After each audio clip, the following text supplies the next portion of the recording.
I'm deeply honored to address this esteemed House today.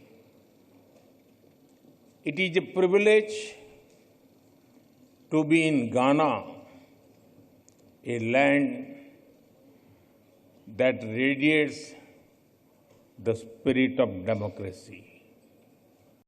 As the representative of the world's largest democracy, I bring with me the goodwill and greetings of 1.4 billion Indians.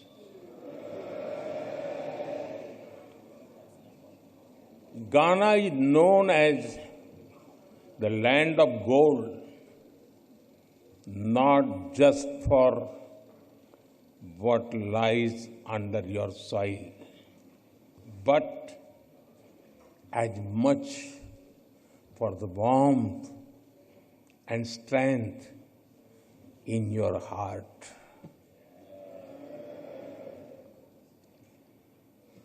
When we look at Ghana, we see a nation that shines with courage, that rises above history, that meets every challenge with dignity and grace.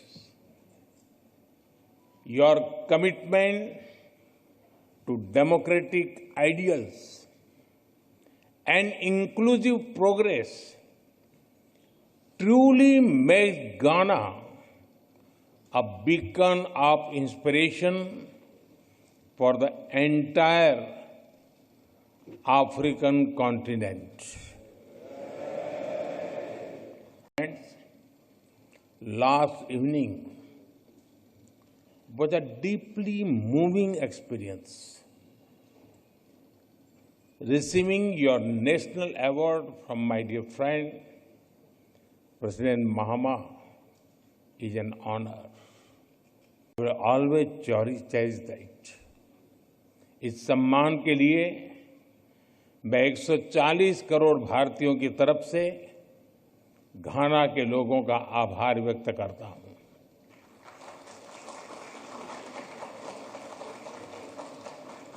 On behalf of the 1.4 billion people of India, I thank the people of Ghana for this honor.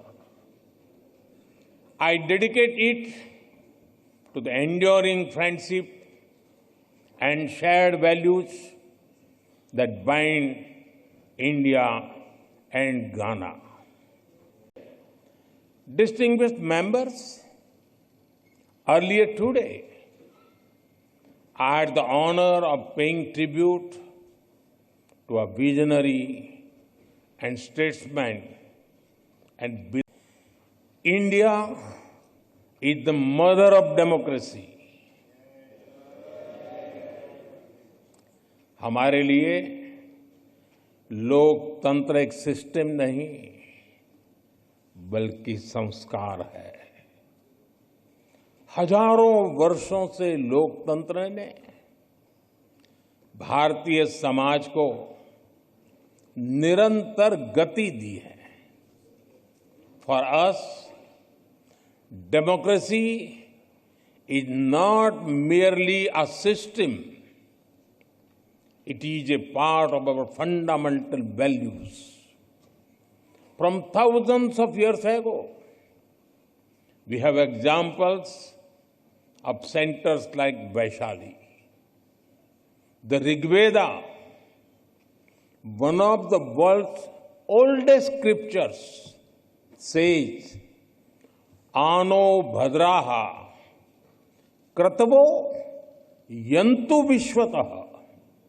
It means let good thoughts come to us from all directions. This openness to ideas is the core of democracy. India has over 2,500 political parties.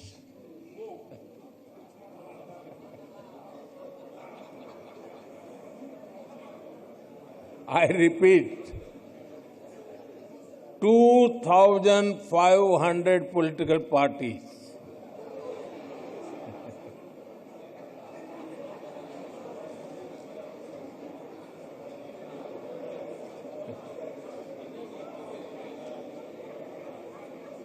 Twenty different parties governing different states.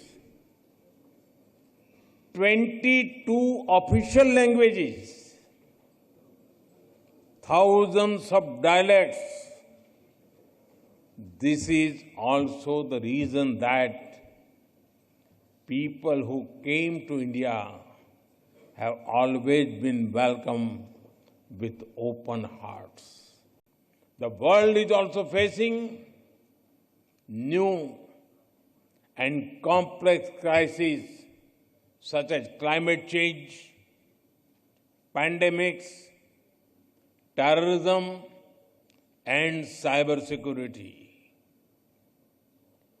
Institutions created in the last century are struggling to respond. The changing circumstances demand credible and effective reforms in global governance. Progress cannot come without giving voice to the global South. We need more than slogans. We need action. That is why, during India's G20 presidency, we worked with the vision, one earth, one family, one future. We put emphasis on Africa's rightful place at the global high table. We are proud that the African Union became a permanent member of the G20 during our presidency.